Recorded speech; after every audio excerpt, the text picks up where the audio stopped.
Last month was the debate between Donald Trump and Kamala Harris, where Trump had to fight both Harris and the two moderators. This morning, it was the turn of their running mates, and Trump's guy, JD Vance, tore apart Harris's one, Michigan Governor Tim Walz. I'll show you some highlights. Walz started nervously when asked what he'd do if Israel struck back at Iran, and he gave just biography and blather. Would you support or oppose a preemptive strike by Israel on Iran? You have 2 minutes. Well, thank you. And thank you for those joining at home tonight. Let's keep in mind where this started. October 7th, Hamas terrorists massacred over 1,400 Israelis and took prisoners. Israel's ability to be able to defend itself is absolutely fundamental. Getting its hostages back, fundamental, and ending the humanitarian crisis in Gaza. JD Vance also then gave biography. Walz was talking later in that answer about his middle-class upbringing. Vance trumped him. He grew up much poorer, but at least did answer the question. He would back Israel. I was raised in a working class family. My mother required food assistance for periods of her life. My grandmother required Social Security help to raise me, and she raised me in part because my own mother struggled with addiction. It is up to Israel what they think they need to do to keep their country safe, and we should support our allies wherever they are when they're fighting the bad guys. Vance naturally owned the debate over the millions of illegal immigrants let in under Vice President Kamala Harris, who's supposedly the border czar, and asked the knockout question when Walz told about all the good things Kamala Harris would now give voters if only she was made president. She's been the vice president for 3.5 years. She had the opportunity to enact all of these great policies, and what she's actually done instead is drive the cost of food higher by 25%, drive the cost of housing higher by about 60%, open the American southern border, and make middle-class life unaffordable for a large number of Americans. If Kamala Harris has such great plans for how to address middle-class problems, then she ought to do them now.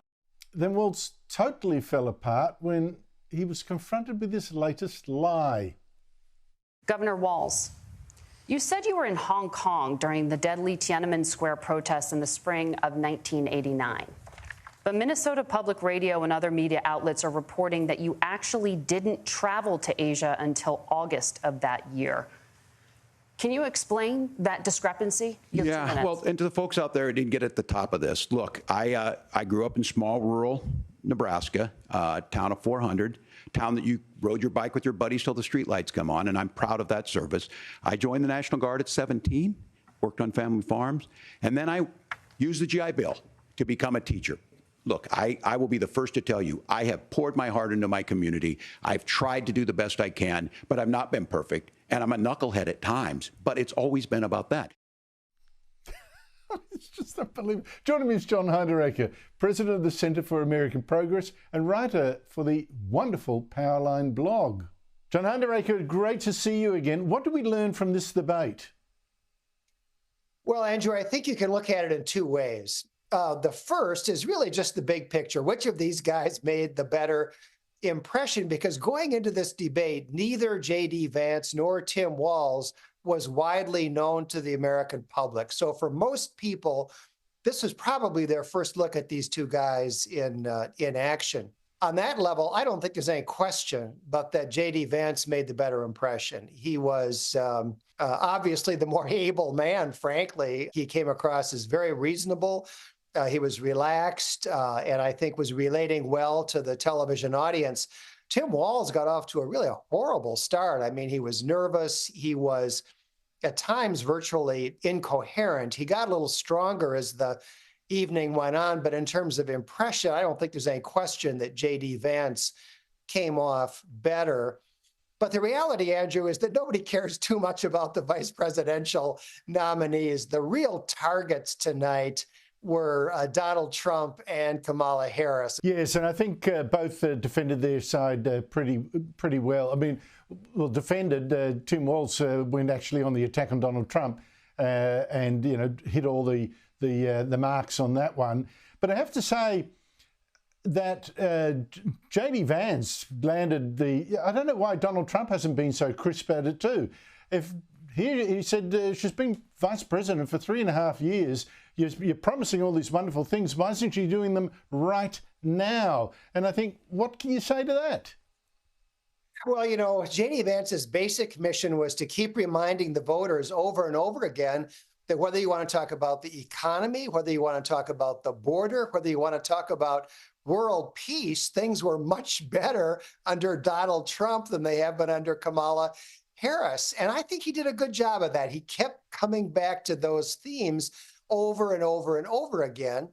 And it's undeniable. The economy was better under Donald Trump than under the Biden-Harris administration. The border was better. It was closed. Now it's open. World peace. We had it under Donald Trump. This idea that Harris just apparently just fell off the turnip truck, the fresh face. Who's she? Where's she been? Fresh start for America. I mean, she's been the vice president for the last 3.5 years.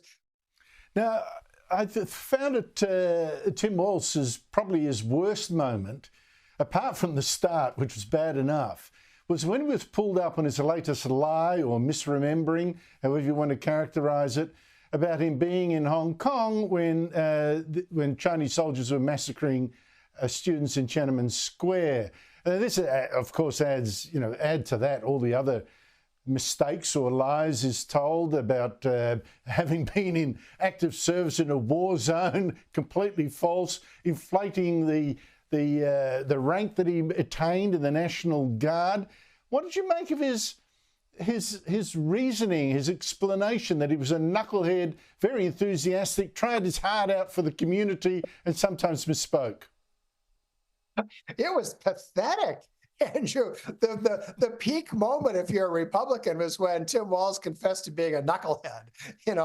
I mean, it could have been a lot worse for him because, as you say, Andrew, he has told a lot of falsehoods. He has misrepresented his own history in a number of ways. All of them, I would say, more important than where he was when Tiananmen Square happened. That's actually probably his most minor misstatement. And I think he got off very easily. Well, speaking of the moderators, John, I tore my hair out at the last debate, the only other debate, Donald Trump versus Kamala Harris. The moderators were so hostile, continually fact-checking Donald Trump, never fact-checking the many more misstatements made by Kamala Harris. Again, this happened here. These CBS moderators had promised not to fact-check the two guys in front of them, but they did nevertheless try twice to correct JD Vance. Only, to his credit, he, unlike Donald Trump in his debate, took them on and made sure they didn't try it a third time. This was after he mentioned how Harris had let in millions of illegal immigrants and thereby, those millions had swamped some cities. Have a listen. Just to clarify for our viewers, Springfield, Ohio does have a large number of Haitian migrants who have legal status. Right. Temporary protected status. Well, Margaret, but thank you, Senator. We have so much to get to. Margaret, I think it's important because we're going to turn out of the economy. Thank you, Margaret. The rules were that you guys weren't going to fact check, and since you're fact checking me, I think it's important to say what's actually going on. Thank you, the Senator. Facilitation of illegal immigration, Margaret, by Thank you, Senator, for describing the legal process. We have so much to get to, Senator. Those laws have been on the books since 1990. Thank you, gentlemen. The CBP app has not been on the books since 1990. It's something that Kamala Harris created, Margaret. Gentlemen, the audience can't hear you because your mics are cut. John, it was extraordinary. It was extraordinary, and JD Vance absolutely showed them up. Has media bias in the US ever been this explicit, this bad, this loaded, and how will that affect the election?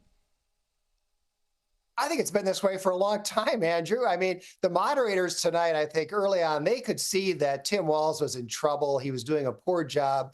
He needed a helping hand. And so they jumped in to try to give him a helping hand. And you're absolutely right. It was important for JD Vance to stand up to them and rebut them so that they didn't keep doing it and remind them of the rules. They weren't supposed to be fact checking. We've been seeing this for years, Andrew. You know this. I mean, CBS, CNN, NBC, you name it. These are Democratic Party outlets, and they put their thumb on the scale in favor of the Democrats as much as they think they can get away with. John Hinderaker, thank you so much indeed for your time in commentating on this, the craziest US election I have ever seen. Thank you. Thank you, Andrew.